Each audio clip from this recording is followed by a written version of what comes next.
All right, my friends. Hey there. Happy Sunday. Let me just make sure that everything is healthy on the stream real quick as we get started here. And it looks like it is. Excellent.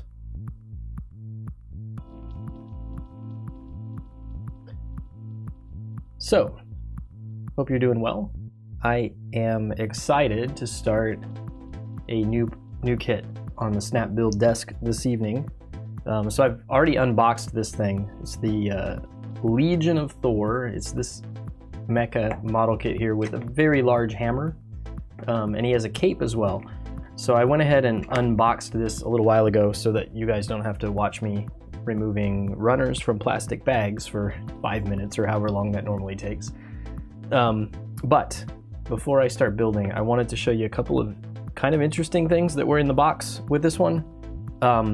First of all, on the top of the box, and I'm not sure that this is even going to fit on camera. Let's switch over to this camera. There was like this big cardboard piece sitting on the top above all of the plastic runners. And interestingly, on the back side, it's got this like design. I think the idea is you're supposed to set it up and then, you know, put the kit in front of it and use it as a backdrop for taking photos. Unfortunately, on my copy of it, right in here, you can see it kind of got damaged. I think the plastic parts were rubbing against it in the box. There's a few other spots elsewhere around it where it's kind of damaged as well. So that was kind of a cool touch, but not something I will be using because it got damaged a little bit. I mentioned the cape. I have not taken it out of the packaging yet. And I'm gonna keep it in this little sleeve until it's time to use it. But yeah, it looks like this. It looks like it's actually cloth, and it might have like a wire or some other stiff thing through the edges there to give it some structure. But they gave it to me in this nice little cardboard folder kind of thing to keep it flat. And so I'm gonna leave that as it is and not mess with it just yet, and probably until the end of the build, and then we will see how that goes. It's got a big sheet of water slide decals. You can't see very many of them because most of these down here are white, but they're just various little line markings, similar to the gray ones you see here, same style, all the way through that sheet of water slides. And then, interestingly, there were a few parts that were taken off the runners and have come pre-painted, and then there are a few that are on the runners that are pre-painted. So like these blue ones here, if I can get the camera to focus on them, have some silver painting kind of just in this inset part here. And all of these parts in the box were in separate plastic bags from everything else, so I think they were trying to keep them from getting scratched. And so I've done the same thing. Instead of putting them in the box with all the rest of the runners, I've kept these runners out separate just in case this silver paint is prone to scratching, which it might be, I'm not sure. And weirdly, these two white ones here with the silver painted on them, there are, I think it's on the A runners. Let me pull one of these out. Yeah. So there's this big space right here on this A runner. I'm pretty sure this part goes here. And so they actually took this off the runner, painted it, packaged it in a separate little plastic bag to protect it for both of these, which is interesting. I've never seen that before, so yeah. And then the final thing is this little bit here, which is a battery and a little LED circuit board, which I assume goes in the head and lights up the eyes, but I'm not sure about that because I haven't looked at the instructions to verify that that's true or not.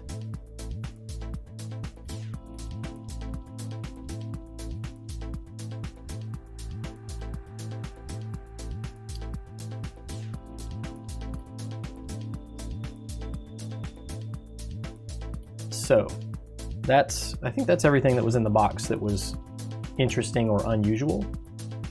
Of course, then there are just tons of runners. It's a big kit, so it has a lot of parts. I'll see if I can get this in frame for you guys to see. Yeah, from my top camera, it just looks like a big pile of runners, but there you are, right? So I've got them alphabetized in the box as usual. And hopefully, with any luck, that will allow us to get through this fairly quickly. Not like I'm in a huge rush or anything. This is the next kit in my continued quest to finish building kits in my backlog just to get the boxes off of the shelf. And it's one that I've had for a little while and I've been looking forward to it. So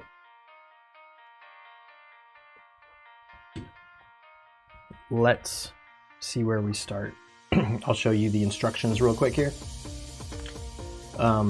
Yeah, they're standard looking instructions. It's a third party, you know, not a Bandai kit, of course, but the instruction book looks good. It's actually like super thick cardstock style paper, so it's nice and sturdy, that's for sure. But yeah, it looks like it's going to be easy to follow. And let's find the eye runner and get some parts.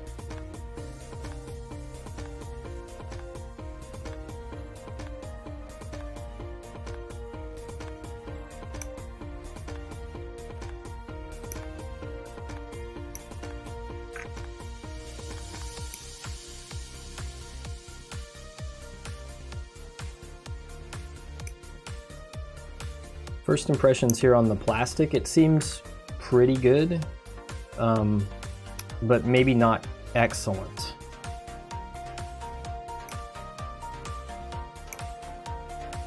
Like, it feels decent quality, but it's a little bit, I don't know, I'd say compared to other kits that I've built recently, the quality of the plastic maybe seems a little lacking.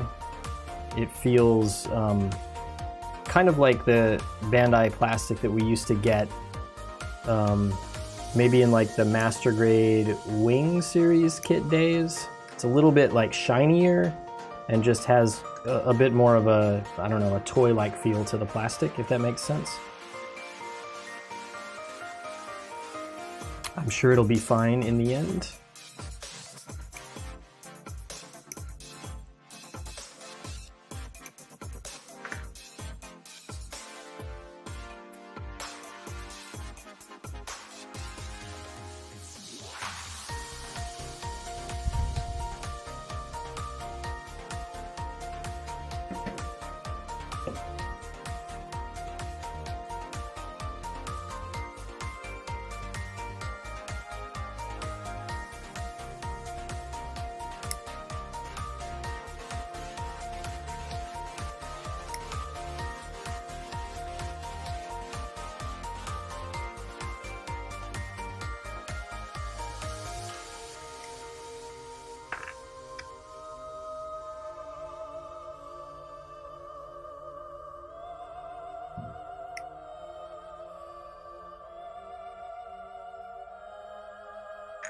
Let's see what's going on in my world here this week. So I missed both of the scheduled streams last week, on the ones on Tuesday and Thursday mornings.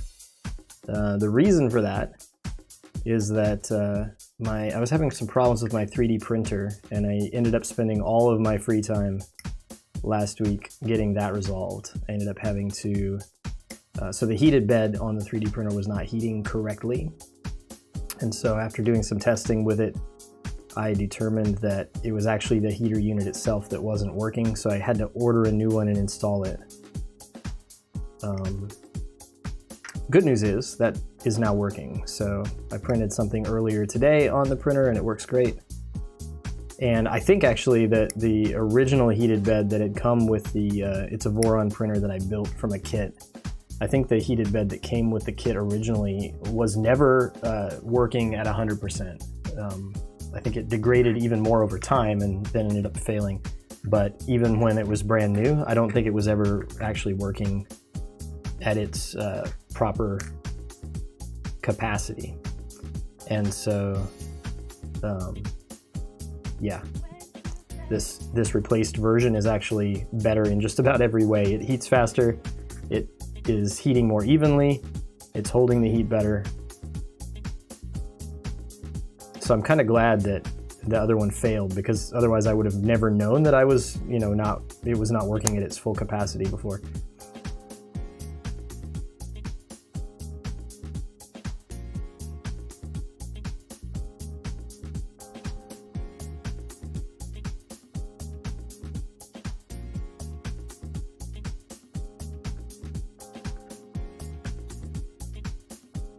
Let's zoom this in a bit and try to get you guys a better view of these very small parts here. So it actually does want us to use this light kit right now. I think I'll do it. A lot of times if I'm snap building, because I know I'm going to be taking this apart later at some point to paint it, a lot of times I will leave out things like, you know, clear parts, batteries, lights, things like that. But I think it looks like this one's going to be easy enough to put in here and then take it out later. We'll go ahead, if I can open the package, we'll go ahead and use it now. Yeah, turns out opening the package is not so easy. I might just cut the package. Yep, I will just cut the package.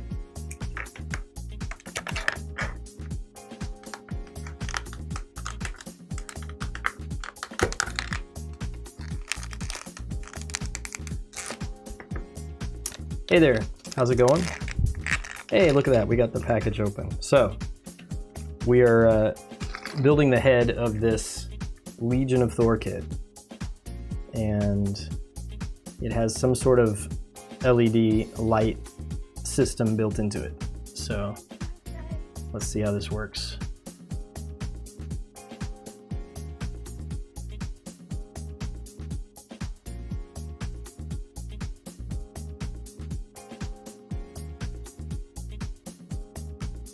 Is there a power button? Yes, there is. Oh, look at that. The camera picking that up? Yeah. It's a little orange LED.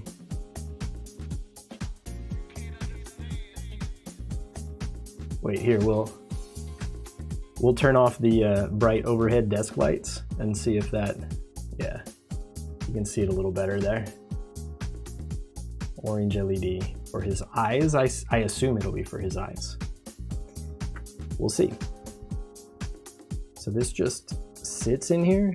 Yeah, there's nothing that really holds it in place. I assume there will be a piece that fits on over the top here that holds it in place, but for now it's just sitting there.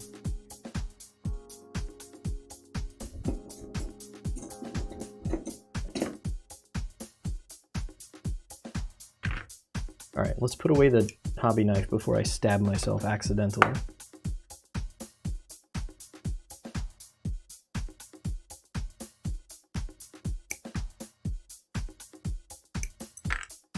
I think, I probably shouldn't say this because I'll almost certainly jinx it, but I'm pretty sure that I have never like really injured myself badly on stream.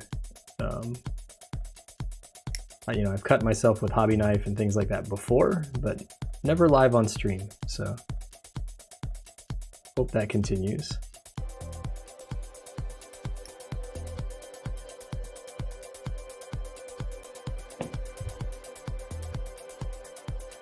All right, I'm gonna put this part on. Oh, this is like this thing hits the button, I bet. Yeah. That looks like it's designed to press the button. Interesting. Okay. So this slides in here like so. Is it this way or the other way? It must be this way.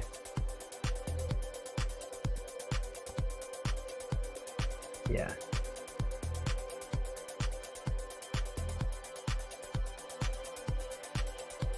Right, so this little thing right here on the top of the head looks to be a button that I can press to turn on and off that LED. Nice.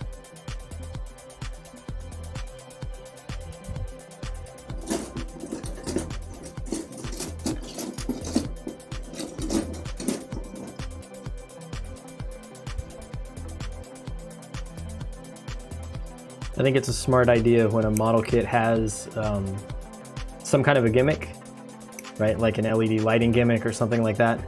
If the instructions have you build that like right away. I feel like that's smart instructions, building process design on the company's part that built the kit, just to get you excited about the whatever the cool gimmick is.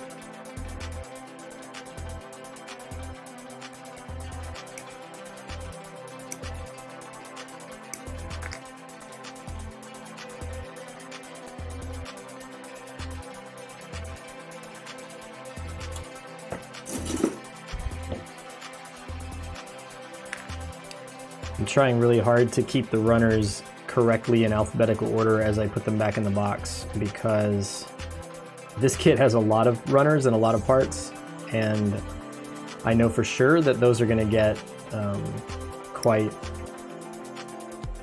disorganized over time as we build.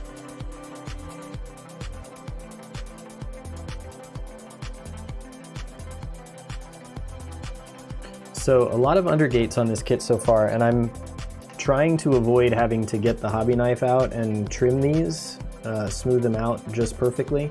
However, the quality of the mold of some of these gates is not perfect, or maybe not as good as I would like. So they are leaving some sort of rounded areas. So I am going to leave that knife available to me there off to the side, because I feel like I'll probably need it again a few times here.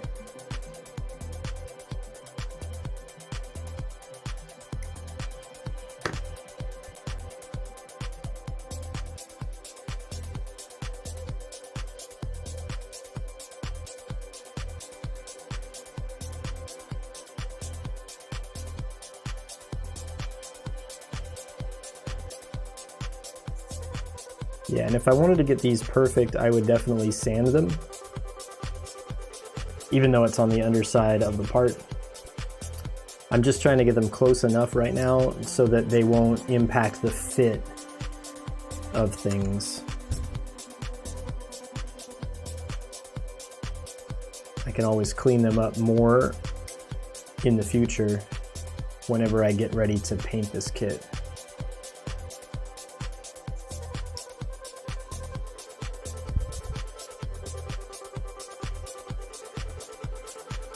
All right, do we have enough parts to build something yet?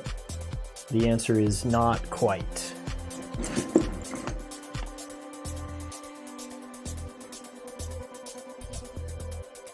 All right, there's an N runner, this N1 runner.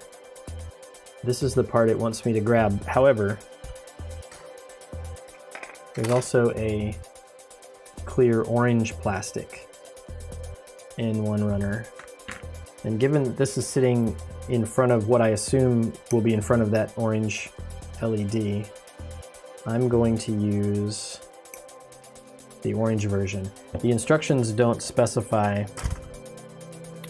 which one, but my assumption is that they give you that clear one in case you want to recolor and you want the transparent parts to be, you know, some other transparent color. It's certainly much easier to paint transparent paint over a clear base than it would be to try to recolor this orange. So yeah, I'll just use the orange for now because, like I said, I'm pretty sure this sits in front of that orange LED and this will look good there.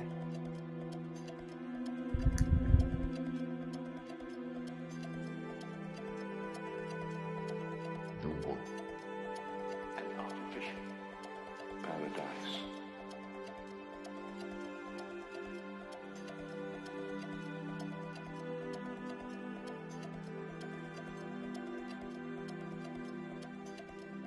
Just making sure that lines up right. These parts are fitting together okay, but they're a little bit fiddly in a few, like when there are tight clearances like that. They seem slightly less easy to line up and press in place as compared to what I would expect from like a Bandai kit. All right, so this fits on the front here. Let's see what that light looks like. Can I push it? Yeah, there. We turn that on, turn it off. Yeah, I think that looks better than it would with the clear part, so we'll stick with this.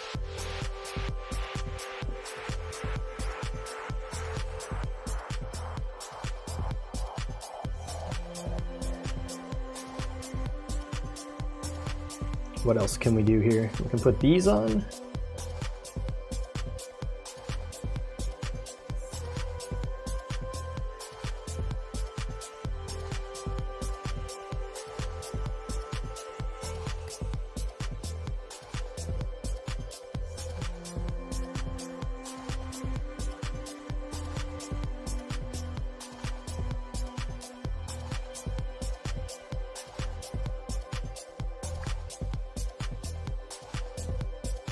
And this goes on the front here somewhere. Yes. Oh, interesting. So this completely covers that orange part so that it leaves the eyes exposed and then this little jewel part that's going to be up here in the forehead. So those are actually the same part and they light up together with the same LED in behind there, but they look like two separate areas now.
All right, I don't know which one goes on which side here. This one goes on this side, right? He's got these nice, like, I guess it goes with the whole Thor vibe. These parts remind me of lightning bolts on the sides of his face here. It's actually a really nice head design. Like the back of it is all entirely just like the inner frame gray color. There's no armor or anything over the back side of the head. It's all just the face plate and then these things on the side. It's a nice look. I like it a lot. I assume that's the end of the head, right? Yeah, there's no other instructions related to this section. So yeah, this is the end of the head. There it is with the lighting on. And off. So it's lighting the eyes up a lot more than it lights up this jewel piece up at the top of the head, but that does still light up some, yeah. There it is from the side. It's a nice look. A few little subtle details here and there, but mostly it's just the contours and shapes of all the, you know, the pointy things on the head that are the main design aesthetic. That's nice. All right, we'll leave this head over here to the side and build the torso next.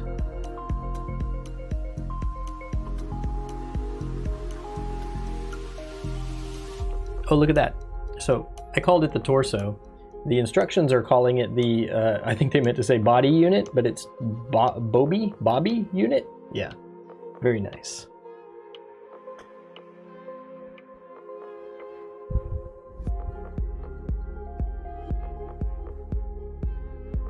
All right, I'm gonna put the cap back on this knife. I'm still worried about injuring myself.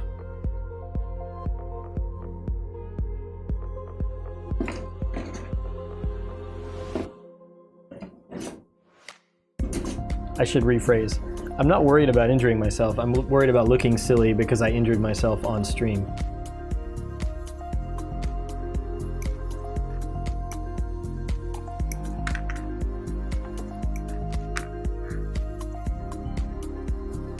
I assume we need both of those. I actually just cut them both out, assuming that, and I didn't really look. Yeah, we do. Okay, cool.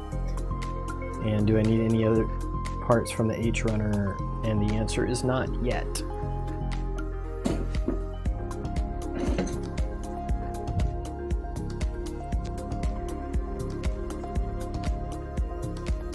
There was one piece that had fallen off of, I think it was this, yeah, this G runner, this piece right here.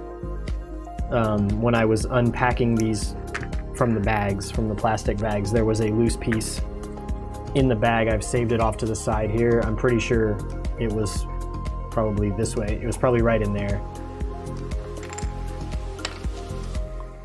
But that was the only packaging issue that I found when I was removing things from the bags. And, you know, that's not a bad problem. It's not like a part was missing or whatever. It was just had fallen loose and was there loose in the bag.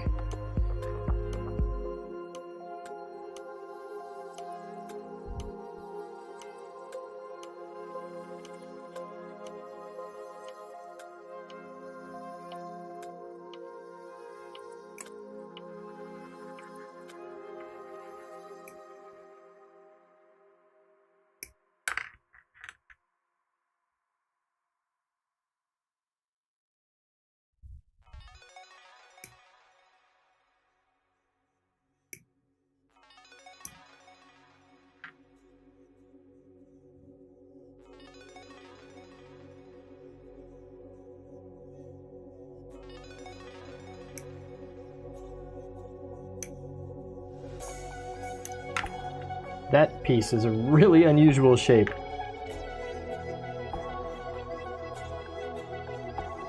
Huh. Yeah, I'm not quite sure what that's for yet. I guess we'll find out shortly.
All right, I'm keeping some of these parts in small piles next to each other because they go together in the same step of the instructions. So if you're wondering why I've got like this group and so on sitting around on my desk, that is why.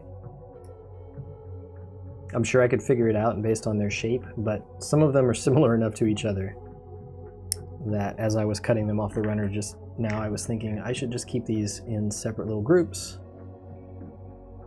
and that will make it easier for me as soon as I get them trimmed here to know which ones go together, and I won't be fumbling around for 5 minutes trying to figure out which part is which.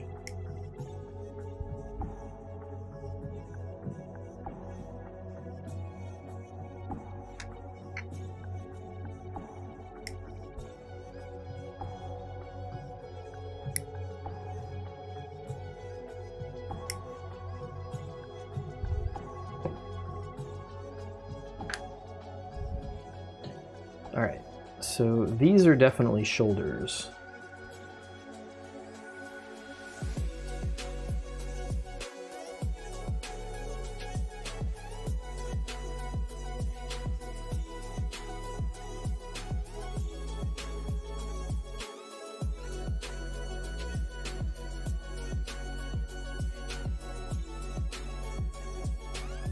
And these are a very tight fit, so I'm just making sure that I've done this correctly and that I feel fairly confident that I'm gonna in the future be able to take these things apart if I go ahead and push this all the way in here. I think I will. So let's do it.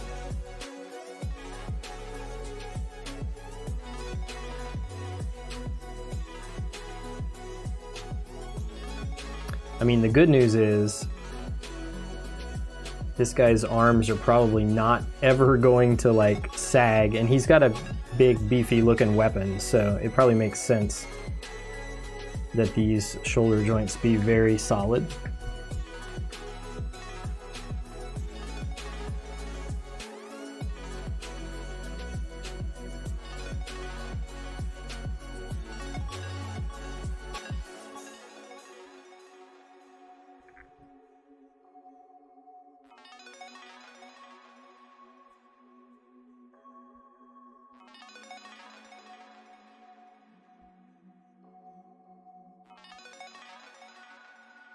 Not sure that I got...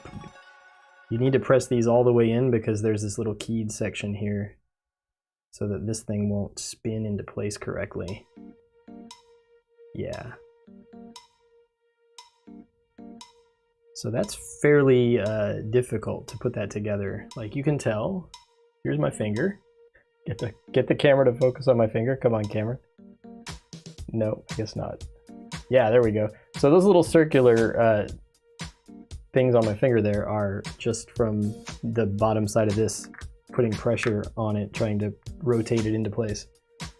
Ouch.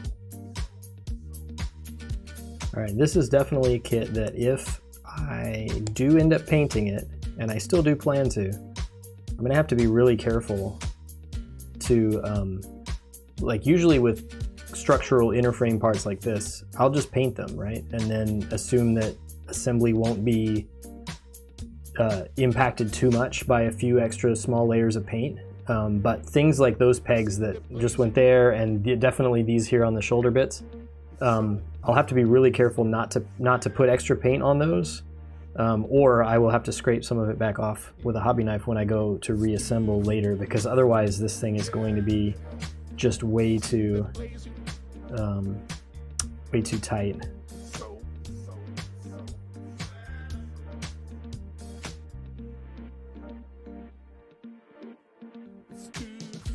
And then once I get these on, it wants me to rotate this into place. Yeah. There we go.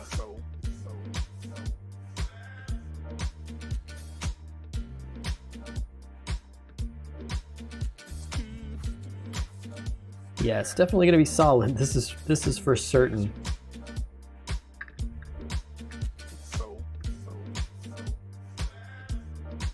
I think it's probably engineered just with a little bit too tight of tolerances. But once we get it all assembled, it'll probably be fine. It just seems like it's a bit difficult even to move some of these joints.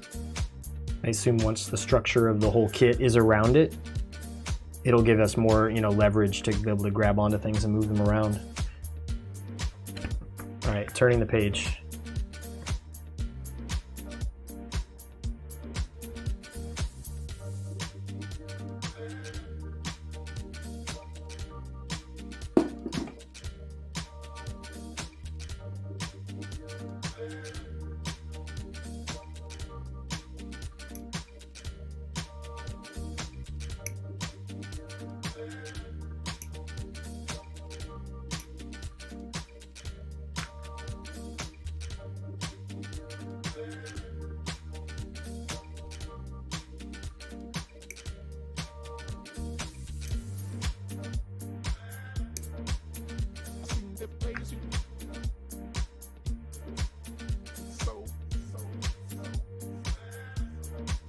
So looking ahead, we're also going to need 17 off of this runner. If I can find it, it's over here.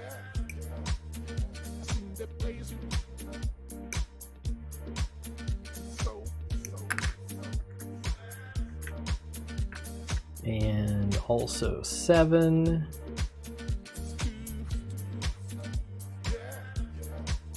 Wouldn't I need 2 of these then, since there are 2? Yes. The answer is yes, I need both.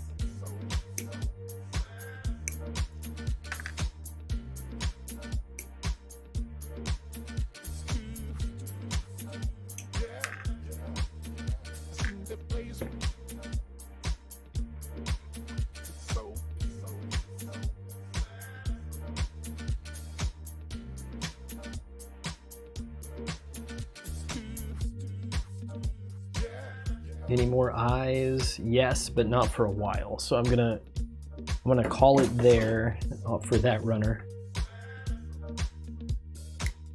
so that we can proceed at least with a little bit more construction, and I'm not sitting here forever trimming parts.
I need to find, I'm gonna pause here for a second from building because I need to find some different music. Not for any reason other than I need something with a little bit more to it to make sure that I stay awake here.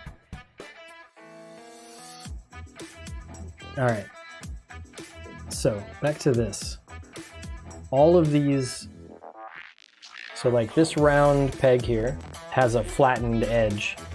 All of these are like that, and so the instructions are having me be very careful with the orientation of these different parts as I plug them together.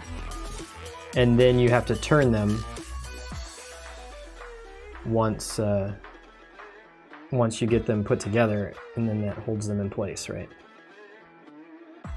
So that one goes like that. And this one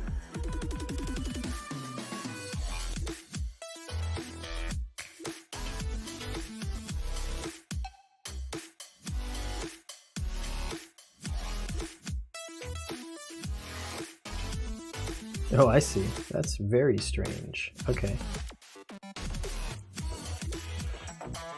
So this has to go in at this very strange angle like this, so that the flat part here fits through. Yeah, that worked. And then we can rotate it down like this.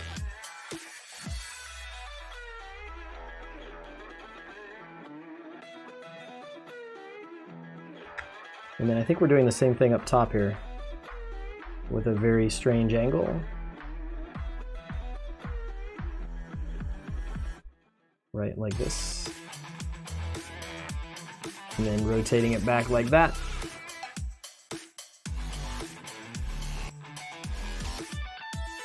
Oh, I guess before I rotate it back, I was supposed to put another piece on the other side, which I missed when we were cutting things off of the eye runner.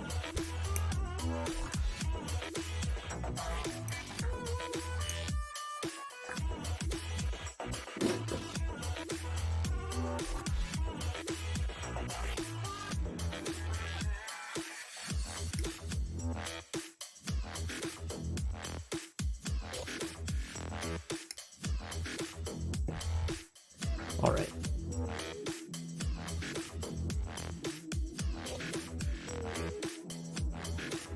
Yep, just like that. And then this whole thing pivots back this way. So I assume this is like his spine, right? This is the middle of the torso, as far as I can guess.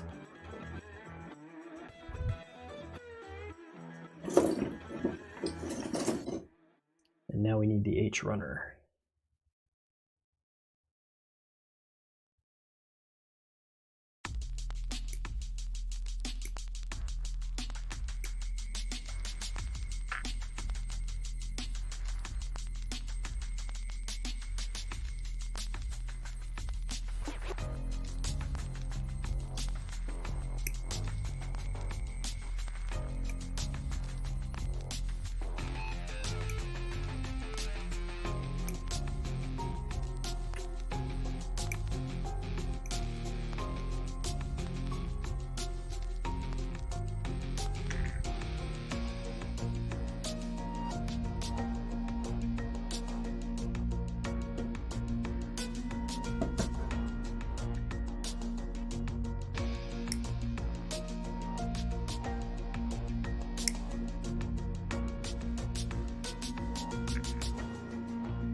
So many gray parts.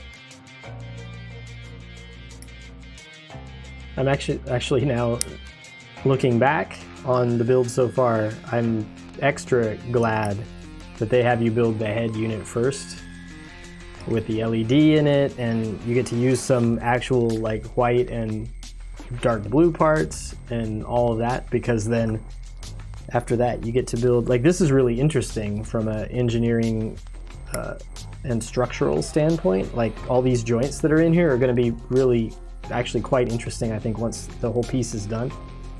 But it is a little bit tedious to build. All right, this slides in here. And then, where does this go? Oh, I see. So this presses on here, and then there's a little ball joint that goes in up underneath there. So this must become kind of like a piston type of an area,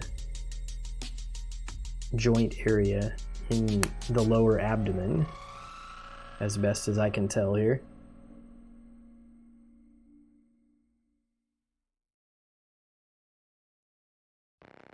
That feels like it needs to press on further than it has so far. Let's just make sure that it's not one of those ones that has to like be a certain orientation and then turn. No, it does not. Okay. So just apply force. All right, cool. So yeah, now as this bends in and out,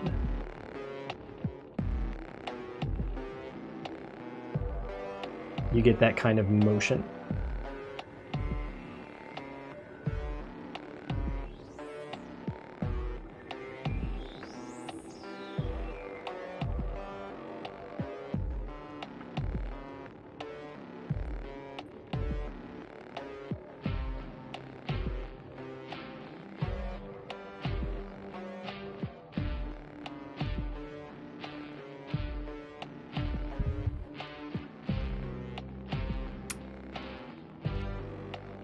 Ah, hello, Christy, yeah? I haven't streamed on YouTube much, so it always surprises me when somebody tunes in on YouTube, so thank you.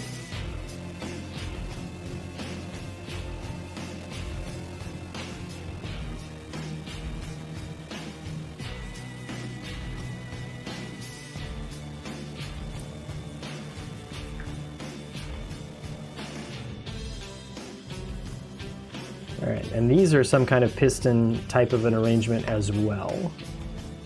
And they are going where? On the sides of here?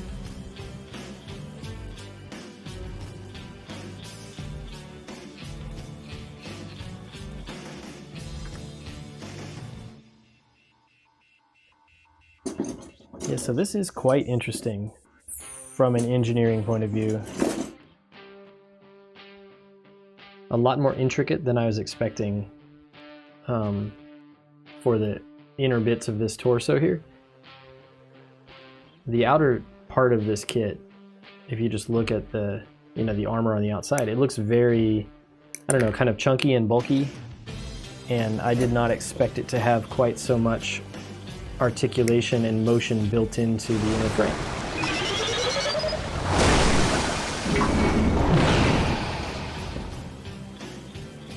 Hey, Thank you for the follow.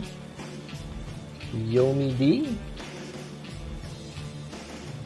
We've made it to 70 followers on Twitch now, which is awesome.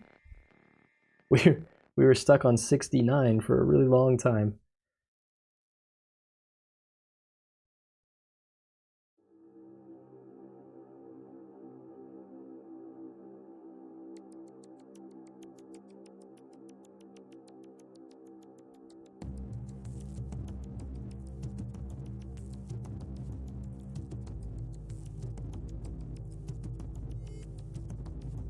I assume this folds down. I haven't looked at the instructions. I should look ahead at what I'm doing. Yes, okay, this folds down and goes in there.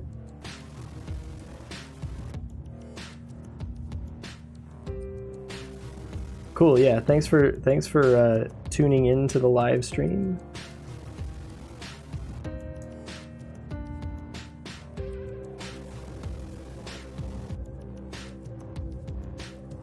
So weirdly, oh yeah, these slide in and out. I was like, these don't seem, so I was thinking here that this part, which has to fold down into and fit into this ball joint down there, I was like, this is not long enough to reach there, but I forgot there's like a little piston movement in there, so I can just pull down like that and snap that in place, right? Yeah, excellent.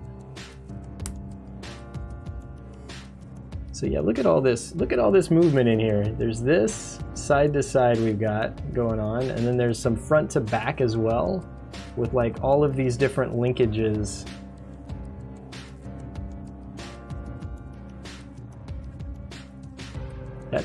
That's the most complex inner frame for a mecha model kit torso that I've seen in quite some time.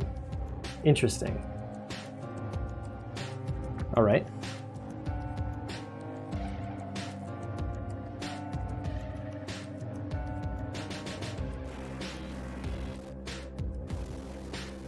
I wasn't supposed to put these shoulders in yet, was I? Because we built them a long time ago? No, they're coming up. I was like, they're sitting here and they seem like they maybe should have gone into the structure already, but no, we're good.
That was a really unfortunate spot for them to put a gate.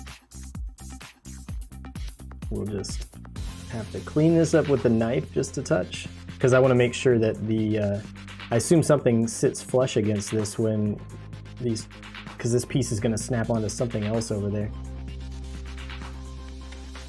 Yeah, that'll work. And I'll probably have the same problem here, unless I'm a little more careful when I trim it. Yeah, there we go. Okay. That one will be fine.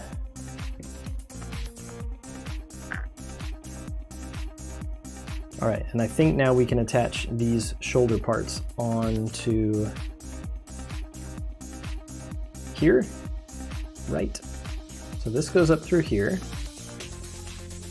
Make sure I've got the correct side and the correct orientation. Yes. And then this one is gonna go there. And this is gonna sit on top of there. No, it's this one. Right? Right. Yes, okay.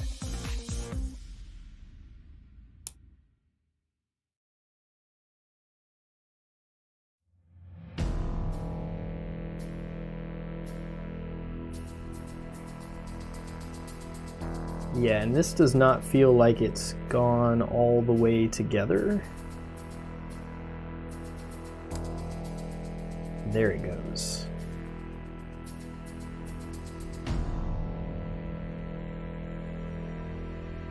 Where did I get this? I think that's a good question.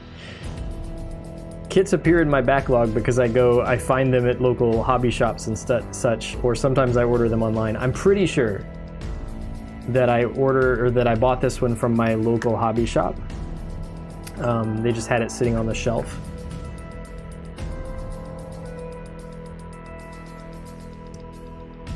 But I had heard about it, and I think there are a couple different versions of this kit if you look around for it. And I was lucky, I didn't realize at the time when I bought it, but I was lucky to get the one that has, actually here on the front of the box, if I can extract the box from over here where it's sitting. Come on, there we go. Yeah, so this one on the front of the box at the top corner here had like this little thing, which I think was like a first print run little insignia. And what that meant was that, I didn't know it at the time, but it turns out what that means is that it came with a few extra things, one of which was that there's like a cloth cape that it can wear that I have not yet taken out of the packaging because I don't want to ruin it before the kit is ready for me to put it on there. So, but there is like a cloth reinforced, it seemed like it's reinforced with like metal around the edges to hold it in place, but yeah, a cloth cape that the kit can wear as well. So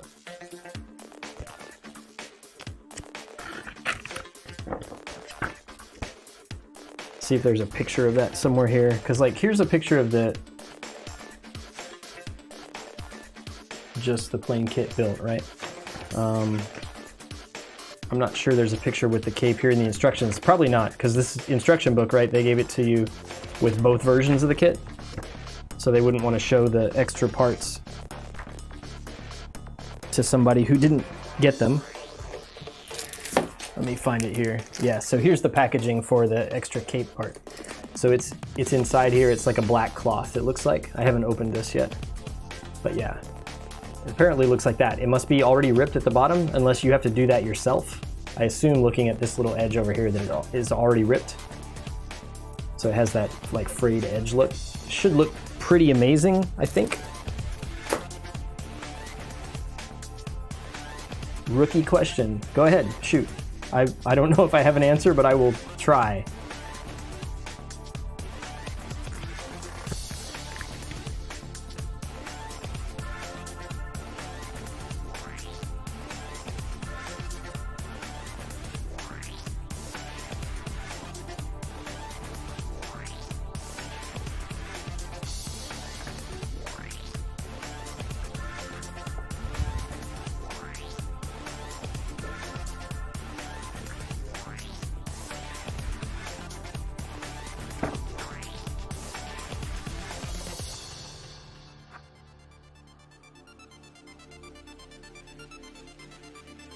All right, so here is our main torso. We often use plastic cement. Yeah, that's true. If you use glue to remove seams, then it is true that you can't disassemble and reassemble later. So what I do with most of my kits, what I'm doing right now with this one, is I snap build them, and that helps me to figure out how everything fits together and see any places of the kit that I don't like or want to change. and then I will almost always then disassemble and paint everything with my airbrush and then reassemble it. And sometimes when I go to reassemble, if I need to, I will use some glue in a few little spots, but I try to avoid it. But yeah, if there is a spot on a kit that has, you know, two parts that fit together and leave a seam that is very unsightly, then using glue is a good way to remove that seam. But then you just have to be careful about, like, you'll never be able to take that apart. So you have to think ahead about if you're gonna then paint. Like, usually you sand that area down and you end up painting it where you remove the seam. So yeah, if you've got multiple colors there, you might have to like do some masking and paint whatever parts you end up with in multiple colors, or do some kind of extra special treatment like that.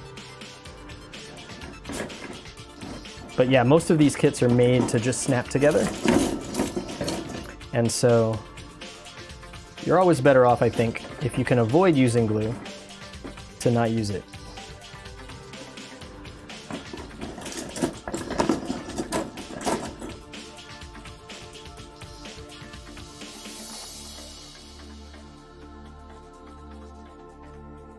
All right, finally, we have a non-gray piece. This is a nice dark blue. It's not super dark, medium to dark blue.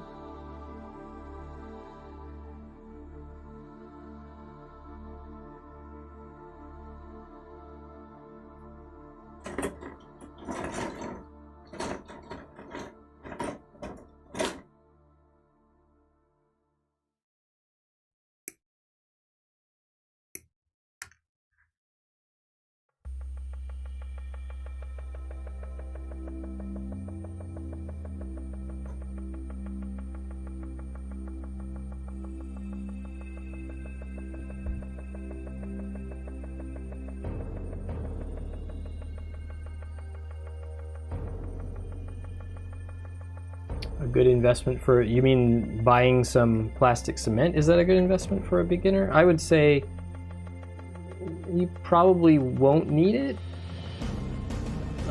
Especially if you're just beginning, I would just snap build the kits as they come and not worry too much about things like seam lines unless they really bother you.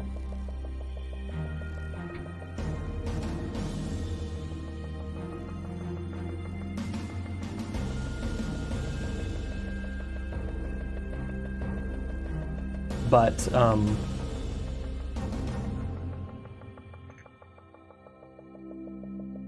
yeah, what I would say that if you're a beginner and you're just looking to like make your kits look really cool, beyond just the bare plastic, just a simple flat top coat usually makes a big difference, at least in my opinion.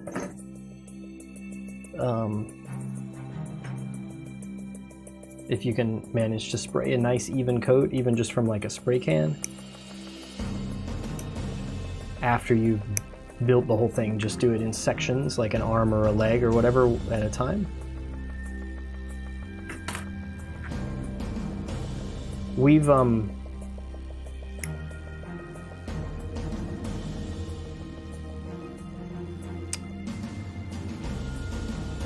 gotten to another part here where it's asking, or it's telling me to grab something off of this N1 runner, and there is a version of this that is transparent orange, and there's also a version of this runner that's just transparent, like completely clear. I'm choosing again to get the orange part. It doesn't say in the instructions one versus the other, and I assume that you just get to choose. And since we made the eyes and this little jewel on his head orange, I'm gonna just stick with that for the rest of the kit. Probably like every part that it asks me to get off of the clear runner, I'll probably just use the orange for now.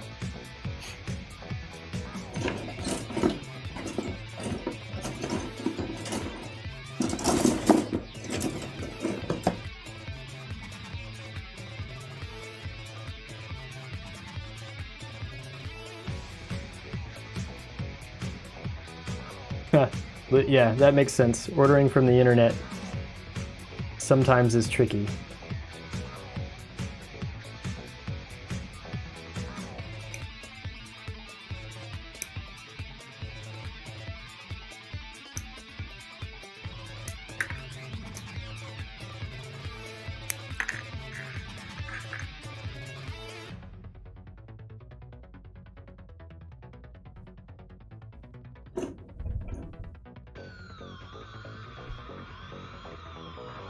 Yeah, candy finishes are fun.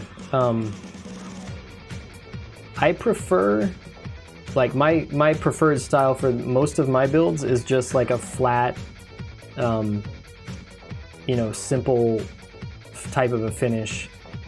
I have done a couple things that are either super glossy or candy coated, or both.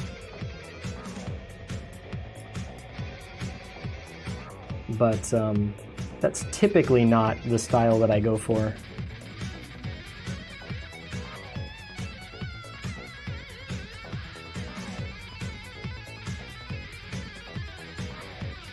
I guess I could, yeah, I could find this for you real quick.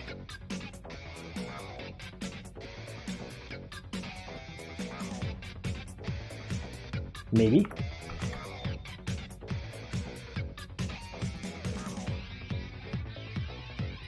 Yeah, there I am. So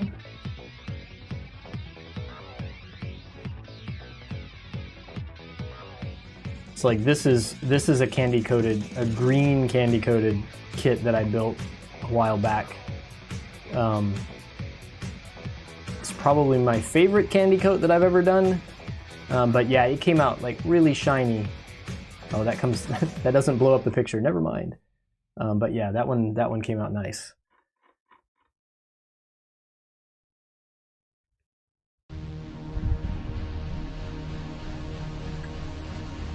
But yeah, that was just that was like a silver base coat with transparent green.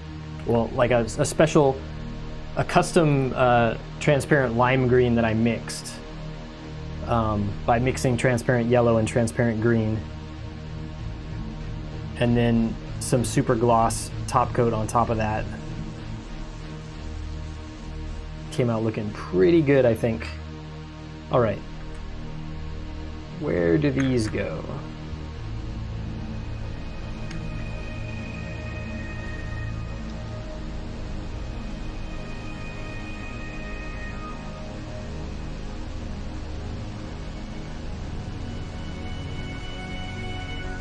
How long did that build take? I'm trying to remember.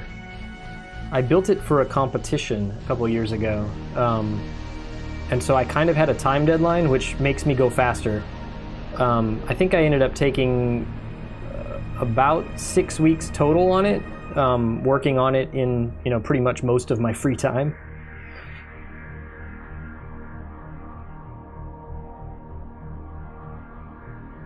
But that was, you know, building it and also doing all the other painting as well, not just that candy coat, top coat part.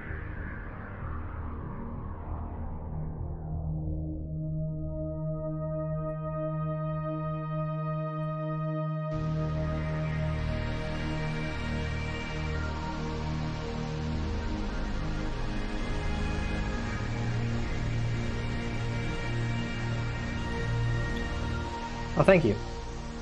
Yeah, it's one of my favorite builds that I've done.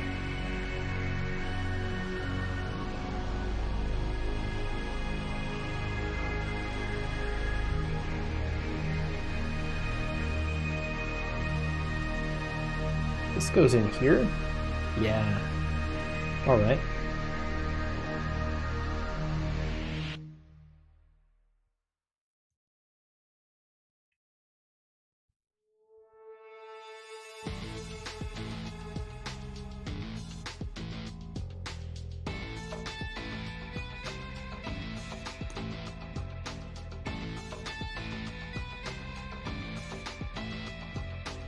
Yeah, really the secret to, at least in my opinion, the secret to getting a good paint finish like that is just practice, right? And getting used to your tools. So I airbrushed all that paint, and you know, after a lot of trial and error, I have specific settings that I use on my airbrush for the air pressure and, you know, how far I hold it away from the part and all of the little technique details that have become pretty repeatable for me.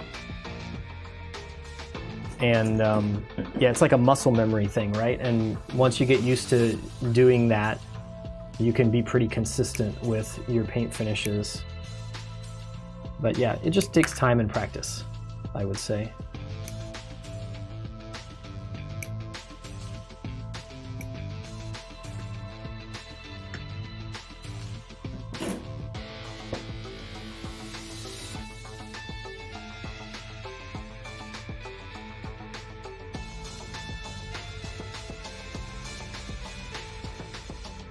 How do I deal with dust and stuff? So in my house, I have some like glass display cabinets.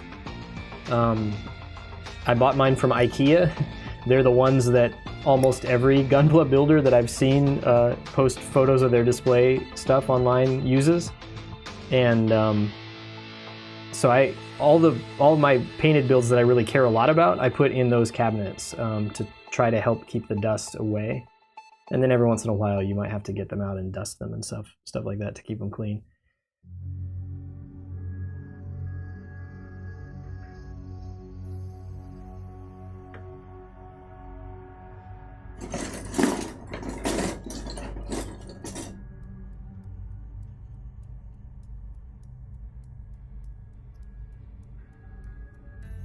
But yeah, it is true that I certainly care about some of my builds more than others. And so I take extra care to try to display the ones that I really care about in places where they're not going to get exposed to too much dust or too much sun or things like that.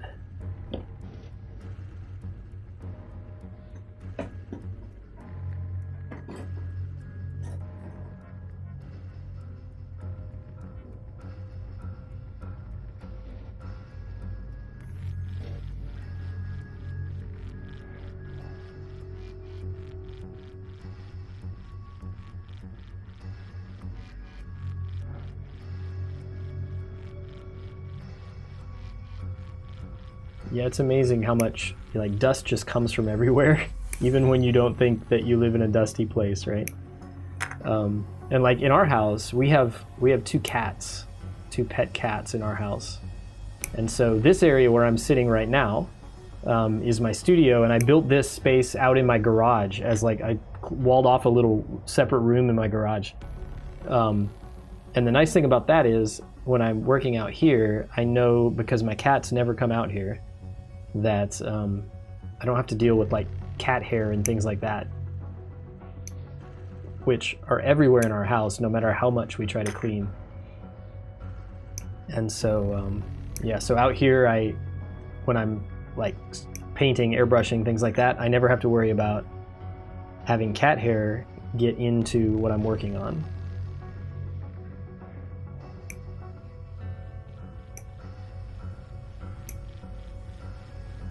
I used to do some of this kind of work inside my house, and I would have that problem from time to time where I'd like finish maybe like putting primer on some parts or whatever, and then I'd be looking at them, getting them ready for the final top coat, and I'd realize there were little bits of hair or dust or something that had gotten in the primer coat, and so then you have to sand that back again because you want to have a nice smooth surface for whatever your top coat is or for whatever your base coat is.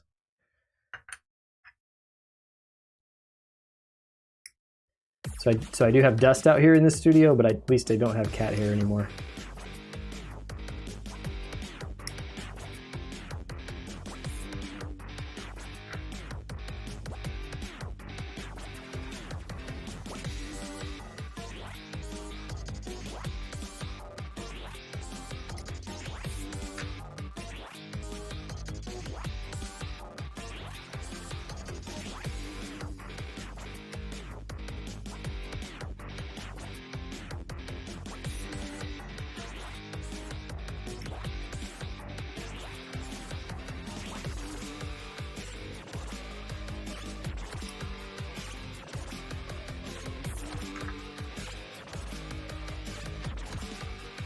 Did I use cement for that build that I showed you the photos of? No. It's all just snapped, pressed together.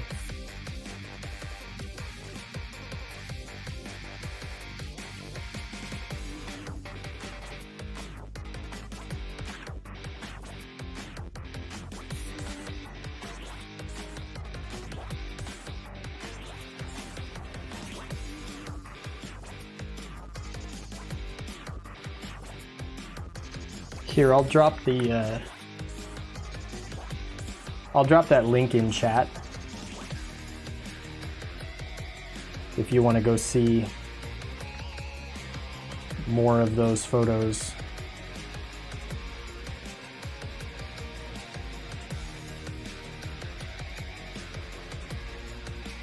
Some of my other builds are there too on that website.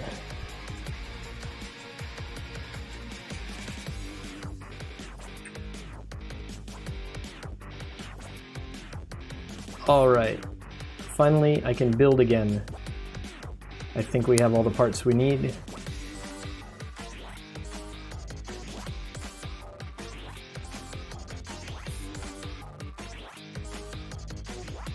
Yeah, so that particular kit, I'm looking back at the photos again. I think it had a couple of seam lines that I did not like along the bottom parts of the legs. But they were on the inside of the leg and they're hard to see from any of the angles that I took photos, at least. Maybe I did that on purpose. So yeah, I just decided to leave those alone. Looking at the rest of the photos, I don't think there were any other seam lines that really bothered me too much. It was a fairly well designed kit, so it didn't have too many problems. And that I find too that, you know, if you're especially if you're getting Bandai kits, you know, this is a master grade 1/100 scale kit. Generally, this is not always true, but in general, usually, Bandai's master grade kits have fewer problems with seam lines as compared to their high grade kits. So that's something to keep in mind as well.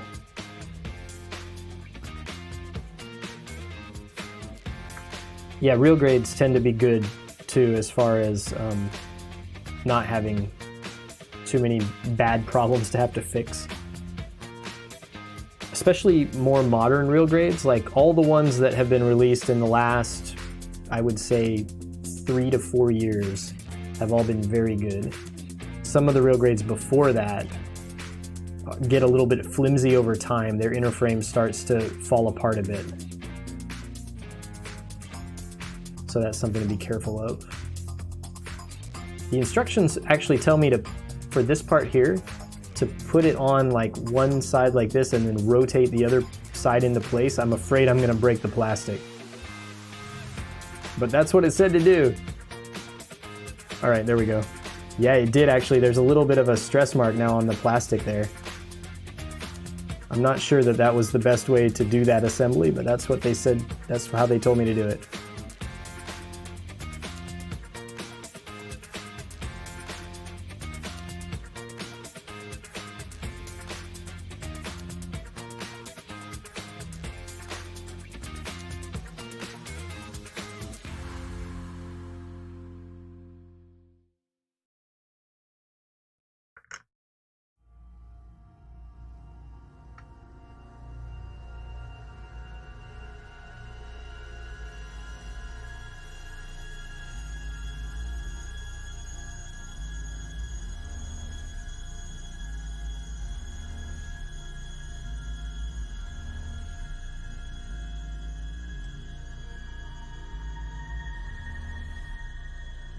This is really unusual, the construction of this torso.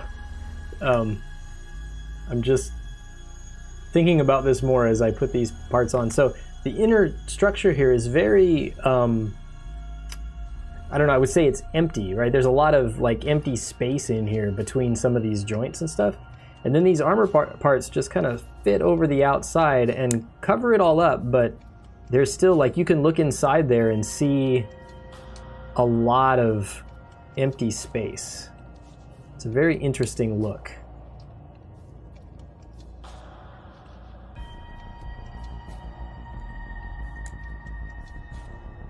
And it can bend in so many different ways. Like this blue armor on the outside just like moves all over the place depending on how you bend this inner structure.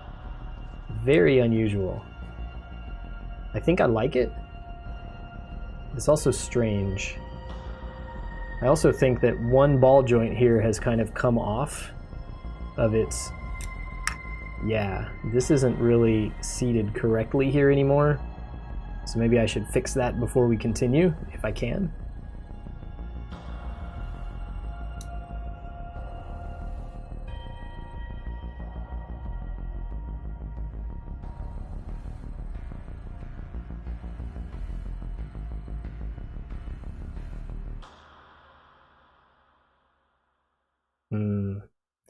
I really don't want to take this all the way apart, but I think I'm going to try to fix this little joint here.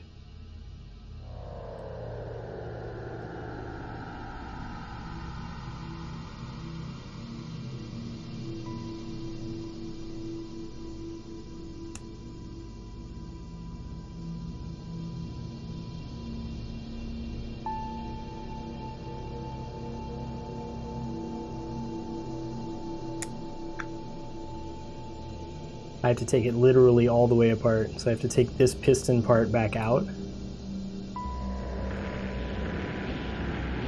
from down here. There we go. And then we should be able to pop this back on, rotate it down, attach it in here. Yeah, that's fixed. Okay. And then see if I can remember how this all goes back together.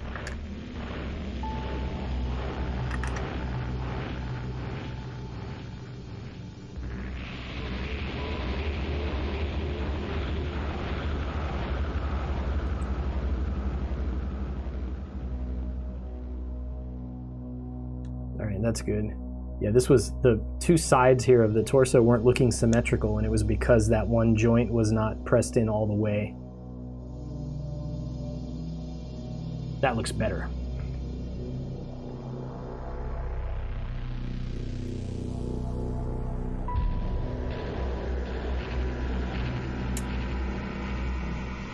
Is it possible to hand paint Gunpla? Yes. I don't do it. I guess I've tried once. I'm not good at hand painting, so I gave up. But yeah, I've seen people do it. There are miniature painters.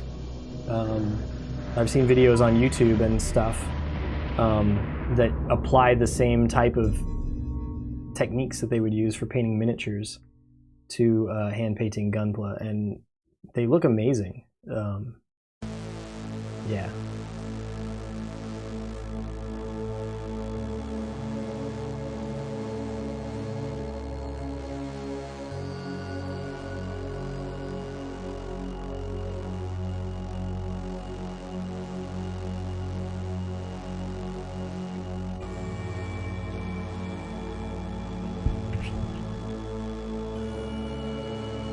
You know, it's weird. I just noticed, like, only about half of your chat messages, like, they're all coming through on Twitch, but only about half of them are showing up on the screen on stream, like right there. That's my problem. I'll have to figure out what's going on with that.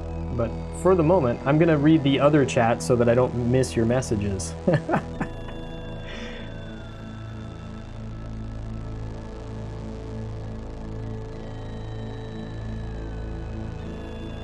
Yeah, for hand painting, yeah, I like I said, definitely possible. I'm probably not the person to ask about that. Certainly not an expert.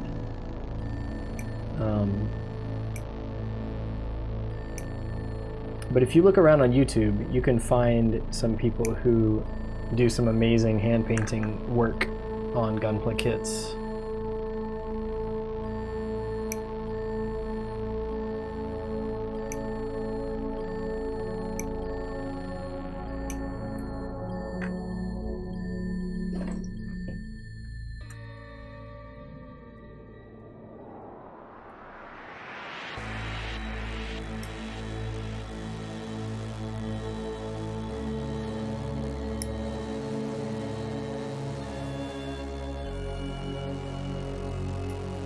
Yes, yeah, plenty of people use spray cans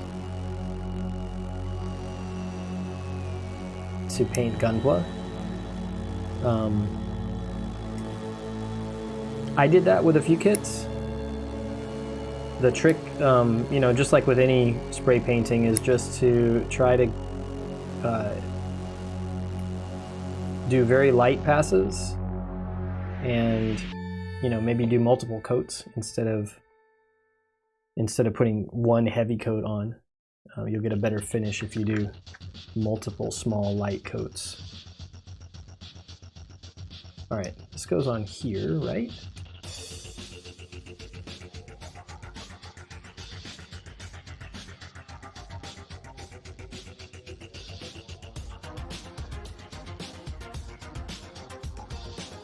Yeah, this is so strange, the construction of this thing. Like, I'm not sure I can show the camera for you guys to see, but like inside of here, it's very hollow. Like there's a lot of free space inside there. That's very unusual. And then these parts here are just like kind of suspended around the outside of it.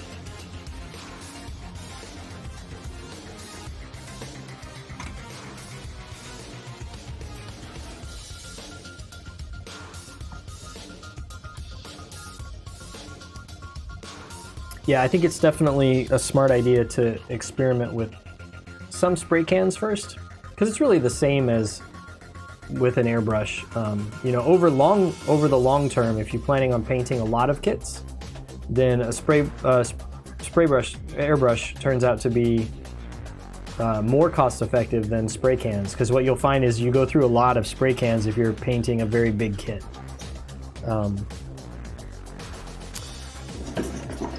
I think spray cans tend to waste more paint, in other words.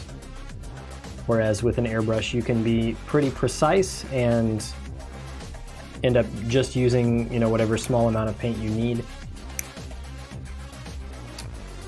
But definitely, if you're just starting out, playing around with spray cans is a good way to start.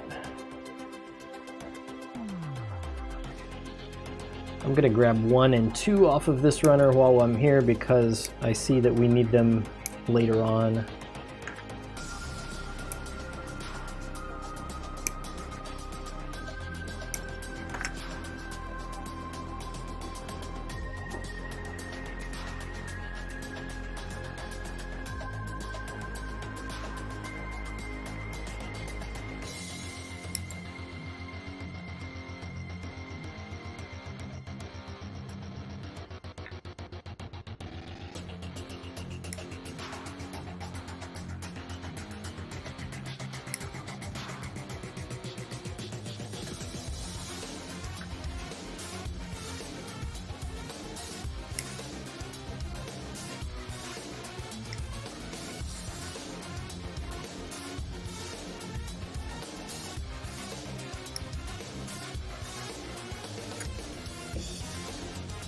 I'm really annoyed now that the chat doesn't seem like it's working all the time.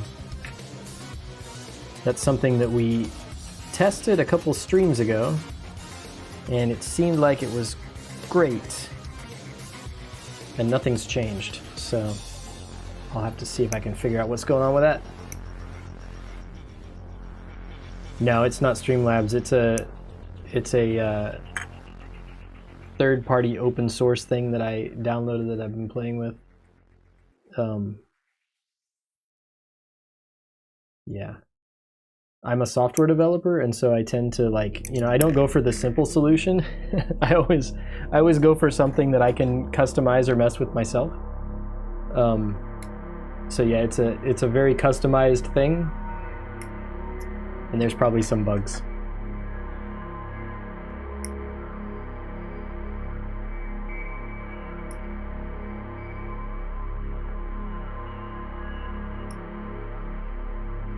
The cool thing about it is that it's supposed to be able to, or we've seen that it is able to, grab the chat from over on YouTube as well and combine the two together. Don't tell Twitch, because I don't think you're supposed to do that, but whatever.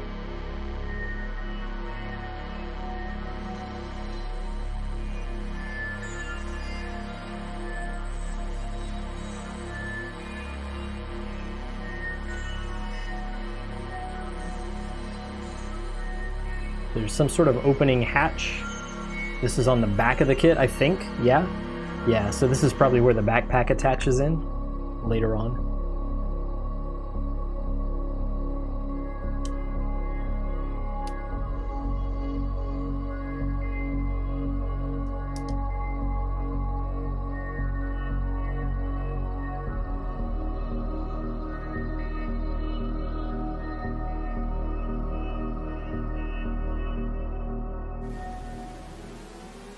This way? Yes, this goes this way.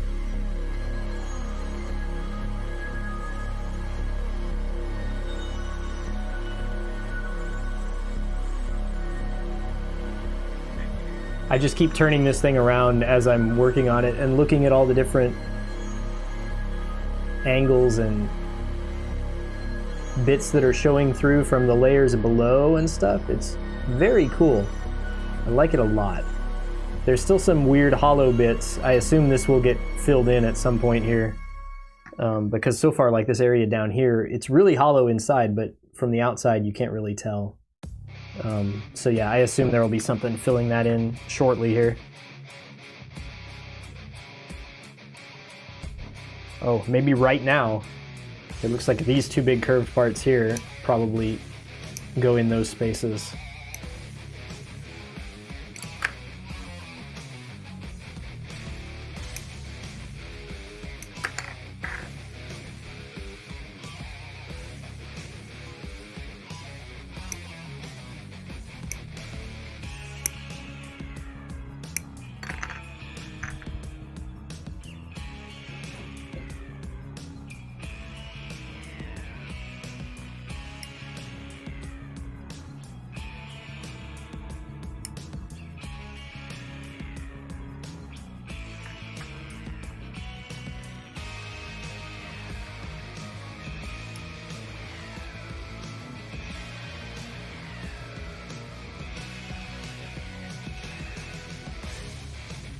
What's the proper way? Well, yeah, I tend to cut, I don't know that there's a proper way. The way that works for me is I cut about like that much away from the runner with this first pair of nippers, which are not the super sharp, super detailed ones, and then I cut very close and flush with this one.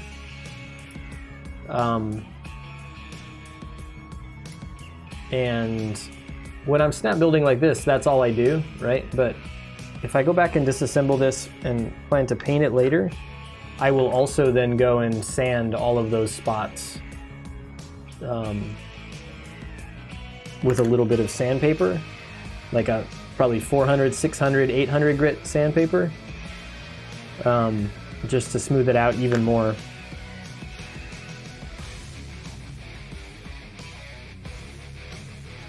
Nail clippers, nice. Yeah, use what you got, right?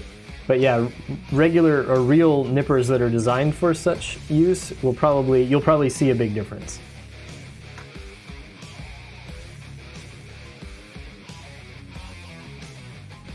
This go this way?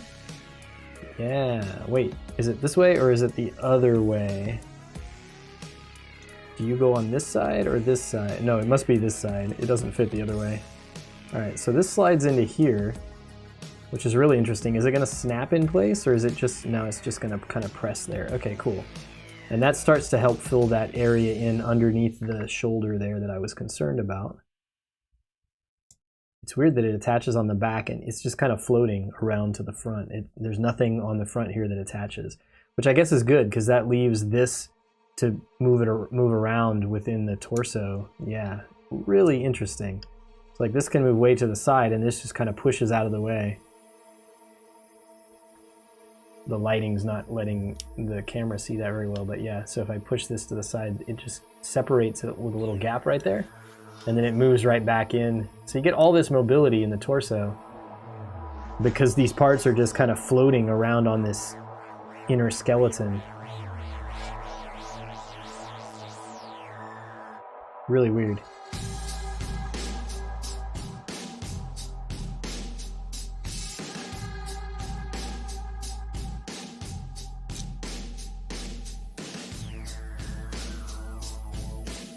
When do I use the knife? Here it is.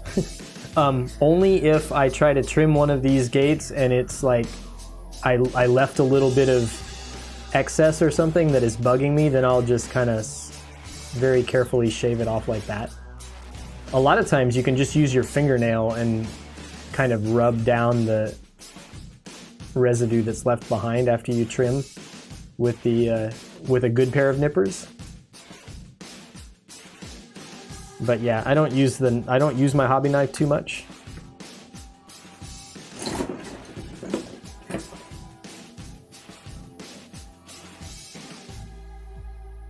I use it a lot more actually for like cutting masking tape. If I'm cutting little small strips of masking tape to mask off certain areas of a part because I'm going to paint it multiple colors or things like that. I think I probably use my knife more for things like that than for actually cutting plastic parts.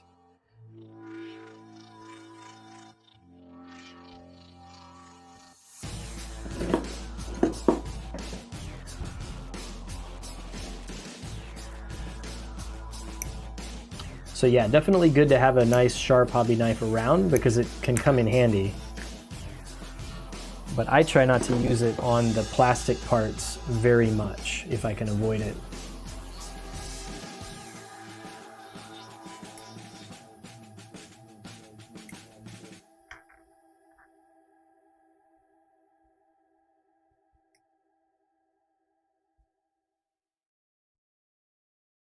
Another thing with this kit, I don't know if you've noticed or not as I've been working on these parts, but most of these parts are undergated. And what that means, if you've never seen parts like this before, is that, here, let me zoom the camera in a bit.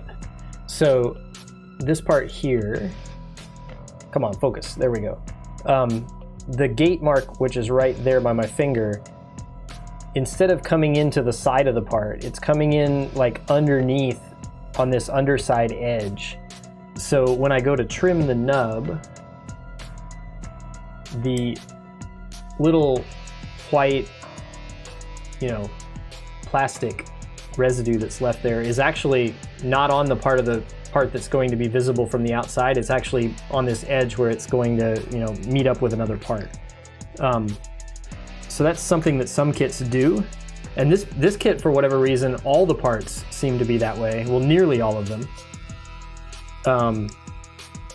It makes trimming the nubs harder because sometimes the angle's a little strange. But yeah, if you're just snap building a kit and you're not gonna do any painting or sanding or that sort of thing, yeah, the parts come out cleaner. Right off the, right from the runner, and you don't have to do a lot of extra work on them. Third-party kits like this one, I've noticed a lot of them lately are doing this on a lot of the parts. Bandai tends not to, except for if they are like gold-plated parts. So if you buy a kit that has like Bandai's gold plating, a lot of times they will do undergating on those parts because they know that trimming those nubs is going to leave a bad mark that is going to be hard to clean up. But other than that, Bandai tends to not use undergates very often. So that's something to look out for. Does this go on here now? I want to make sure that I'm not, leaving or forgetting something that goes underneath there, but that seems right. So he's got this blue collar. This is a cool kit. I was expecting to like this kit, but I think I like it more than I was expecting to. Let's go here.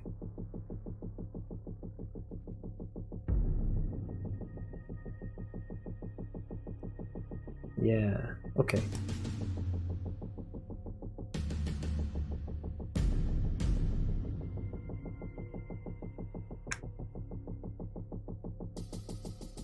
Yeah, if you sand that, it'll get worse.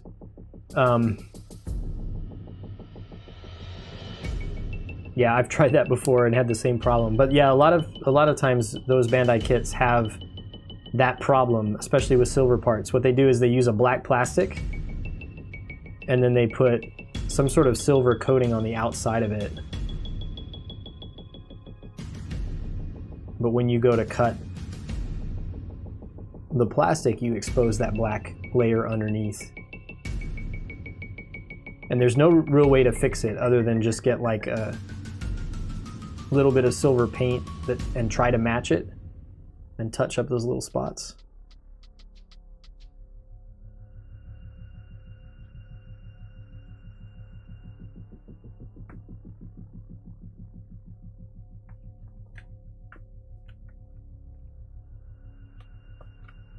Let's see, what time is it? I've completely lost track of time, which is awesome. That means I'm probably enjoying the build. Yeah, we got a little bit more time. I'm hoping that we can finish this chest unit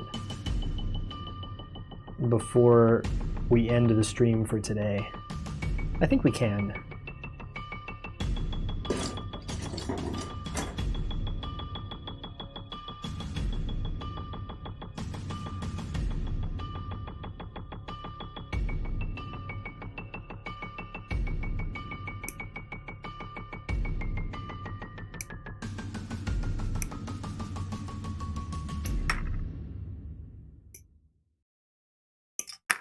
Yeah, so for me, usually when I'm building a kit, I'm always thinking in the back of my mind, like, what do I not like about this kit? What might I want to change or add to it? Like, are there details on the molding that I don't like, or do I want to add extra panel lines in certain spots, or extra details, or things like that? And this kit, so far, I have not been annoyed by anything. I feel like this would be one of those kits that like I could just build it and not even, I won't do this because I always want to paint every kit, but I feel like this one you could just straight build it and put the water slide decals on and top coat it, and it would come out looking pretty amazing, I think.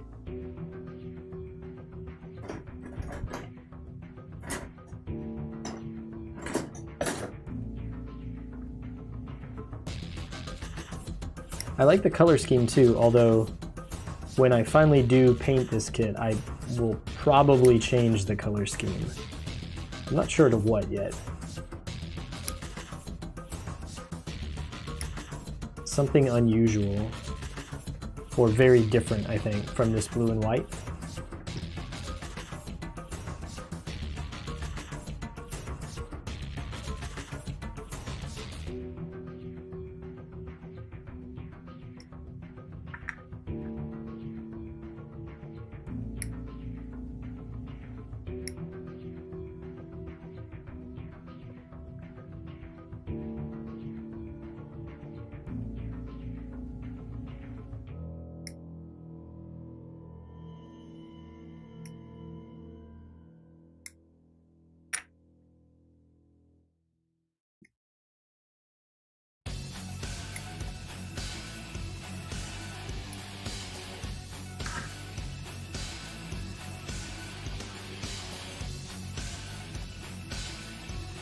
Alright, so I can put 2 of these parts on, and then it wants us to get the K runner, a couple of small parts off of a K runner. I don't even know what color that is because we haven't seen it yet. So it's going to take me a minute to find that.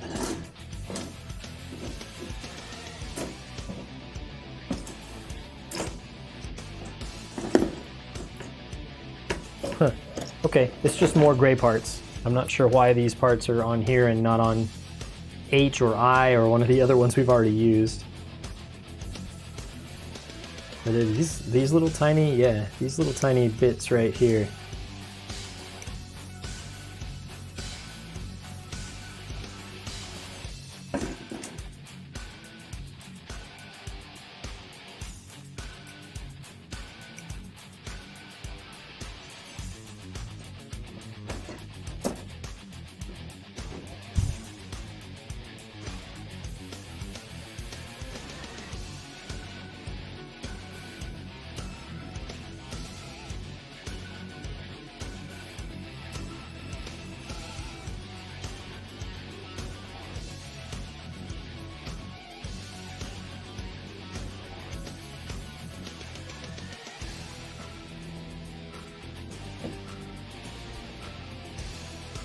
I'm not sure what these very tiny parts are for.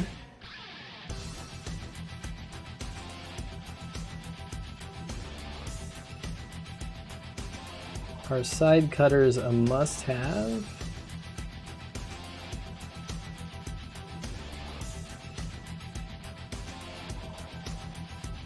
I mean, nothing is a must-have, right? But yeah, the side cutter style of nippers definitely save you a lot of time if you're trying to get perfectly clean cuts.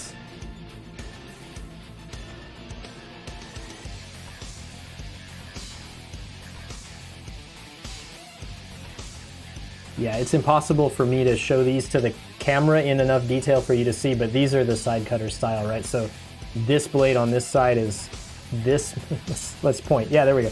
This blade on this side is a flat surface, and then the one on this side is very, very sharp and fine.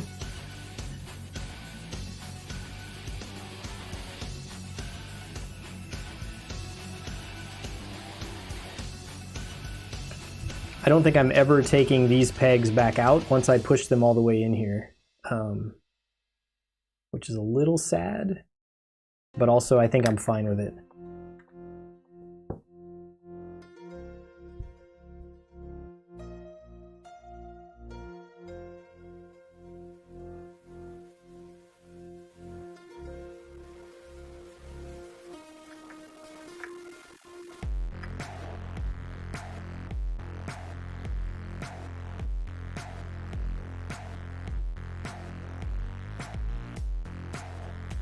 Sure, yeah, you can always, that's what I would do. So if I had only normal nippers and not side cutters, I would trim, wait, let me find a part that I need and I'll show you. All right, I need these, oh, this is cool. I need these ones that came pre-painted. So these parts are blue, but they had some silver painting on them. So what I would definitely do if I only had regular nippers and not side cutter nippers is I would cut fairly far away from each of the gates, and then you know, you have a pretty decent piece left, and then you can just get your knife and very carefully shave off, and you could even just shave off little bits at a time until you shave it down to a, you know, a perfect flat surface if you really, really care.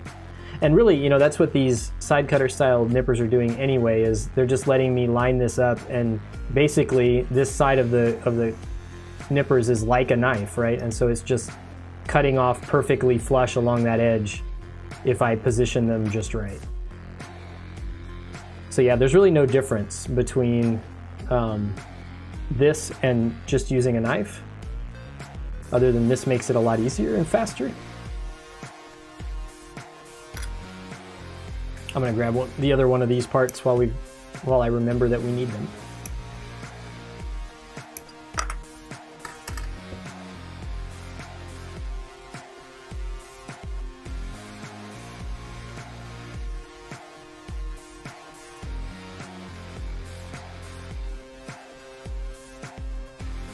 Yeah, I would say, especially if you're just getting started, like, don't worry too much about the right way to do something or the right tools or whatever. Just find something that works for you.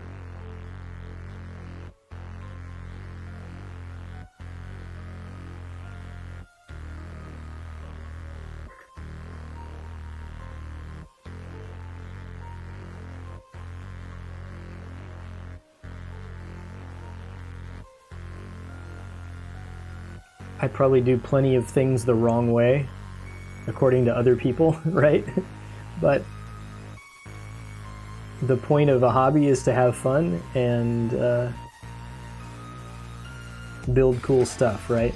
In this case. So the exact tools I don't think matter so much. Yeah, or just bite the parts off. That sounds cool too.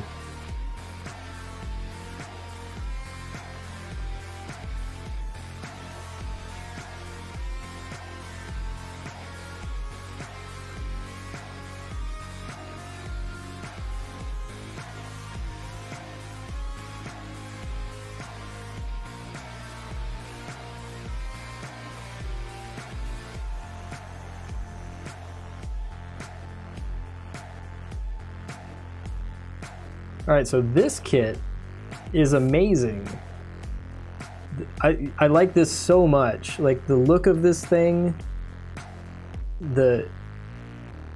yeah, it's just really, really good.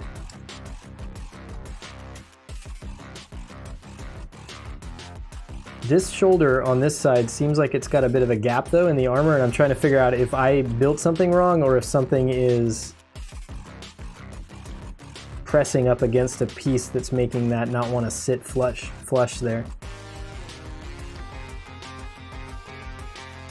Yeah, I think it's just the shoulder joint being slightly different on, like I had it seated different on that side than I do on this side. Yeah, that's cool.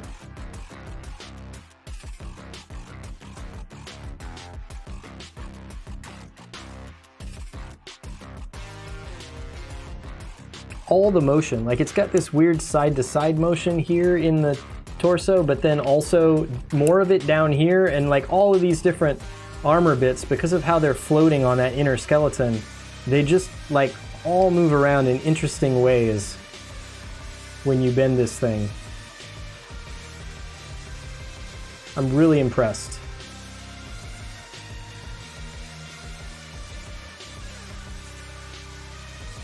Yeah, inside here there were like these piston parts, and you can't see them anymore because, come on camera, focus, there we go. There's a couple different piston details down inside here, and you can't see them because they got covered up by all this armor on the outside. But the amount of motion, like from here down to the waist, is amazing. It's like side to side in two different spots, and then front to back. It's crazy. Yeah, the ab crunch is crazy, right? And like, yeah, I can't get a good angle with the camera inside, but like if you look up in this gap right here, the area inside there is like so hollow. There's so much air, like just free space inside there, which is how all this motion's possible, right? Because all of these outer armor parts are just kind of floating on top of this skeleton. Like look at this turn, and everything just kind of works. That's crazy. There's not as much in the upper torso and the shoulders, there's not as much motion, but there's still quite a bit. Like this pulls out and separates really nicely there. If you want to bring the arms, you know, way forward, you could do that. Huh. That's pretty amazing. It's going to be hard to get this because there's so much motion in this lower torso. If you want like a perfectly symmetrical stance, like if you want him standing there looking intimidating and not off-centered, it's going to actually be, I think, quite hard to line everything up just right.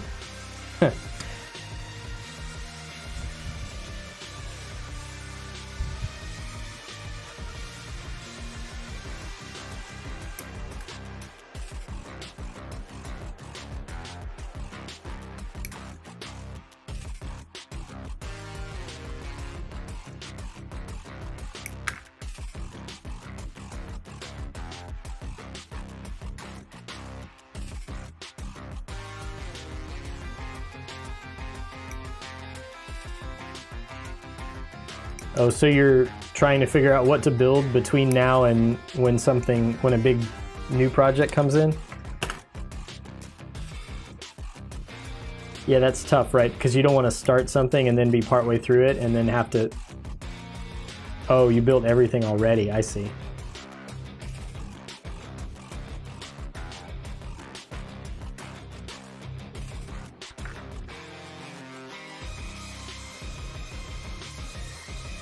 Then I guess you just have to wait, yeah?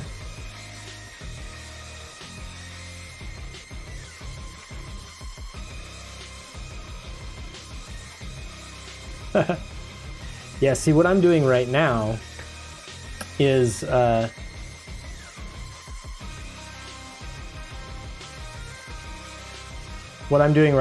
realized I was cleaning out my build space here a couple months ago, and I realized that I have too many kits to fit on the shelf that I normally reserve for my backlog. And so what I'm doing is building kits here on stream until my backlog fits on the shelf again. So it's gonna be, I'm looking at the corner, there's a pile of about 4 more boxes after this one before I get to that point where the backlog is good again.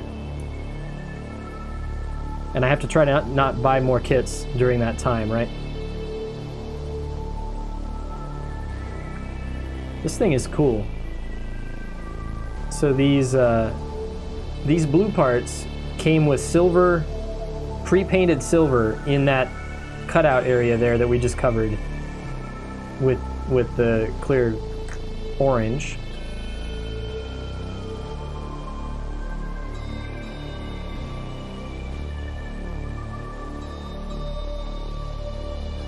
And then these fit like here? Is that right? Yes.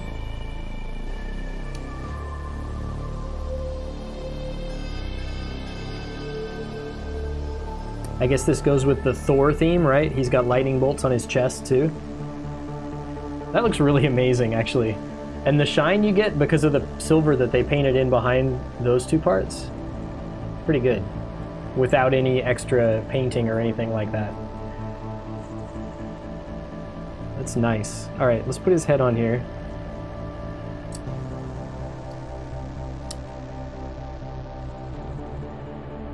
All right, let's do it without breaking his head as well. There we go.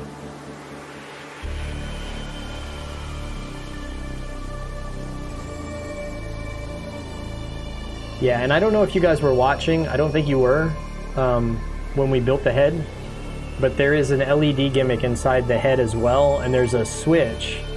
This little detail on the top of the head right there is actually a button I can press to turn that LED on. Here, let me turn off the lighting here on the desk. Yeah, so that shines out through his eyes and through this jewel on the top of his head when we turn that on. So that's pretty cool. And now I can't push the button to turn it off. There it goes. Yeah, the eyes are a little dull. You're right. Like, it definitely shines through this top bit more than it does through the eyes. Part of it is the camera, but you're right. It is, and it's actually one part, right? So, like, if I pull this off carefully.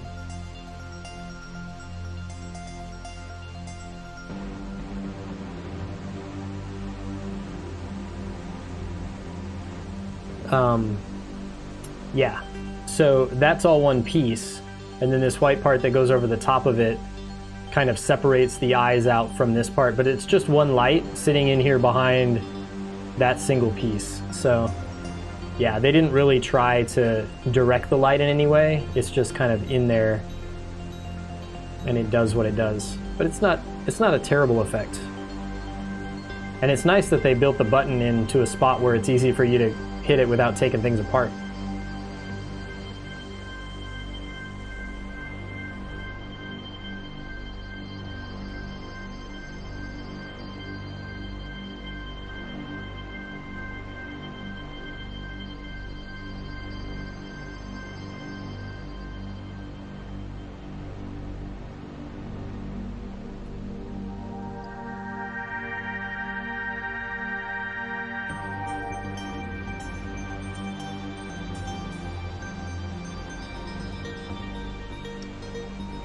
There's a weird gap here kind of below this blue collar part that's around the neck, between that and the transparent orange part.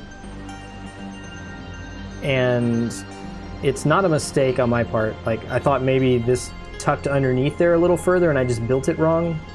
But no, the gap is meant to be there.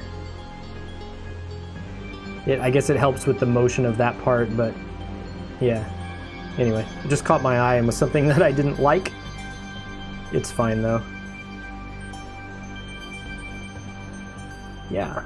Alright, so we looked at the articulation in the torso already. I don't know that there's really much else for us to play with here. You know, these things here on the chest, these decorations are on ball joints, so they can move all around, but I assume that they're meant to be like this. There's no like opening cockpit type area here in the front of the chest. That looks like it might be a cockpit area, or you know, might be meant to be a cockpit area, but there's no motion there or anything that opens up.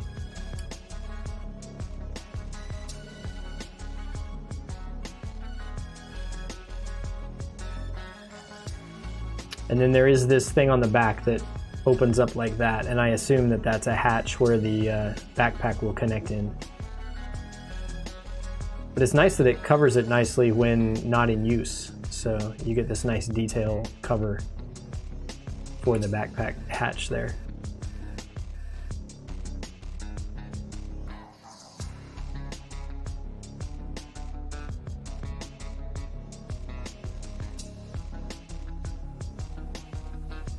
Face is good, the head design is good. Yeah, I'm overall very happy with how this thing looks.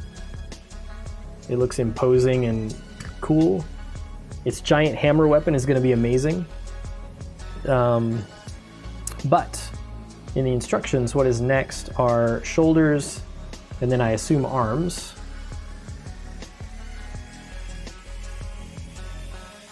No, actually shoulders and then the waist, and then the arms and legs. But I don't have any more time to build today, so that will all have to wait until next time. Which this week should be back to my normal schedule, which is Tuesday morning, US America Eastern time. So yeah, I'll come back then. We'll build shoulders and arms probably. I could probably do all those in one stream session, and then we'll do the waist and the legs the next time. Yeah. So that'll finish us up for today. My watch is telling me I've been sitting here too long and I should get up and move around. So I will do that. And hope you guys have a good one as well. And thanks for watching. And I'll see you next time.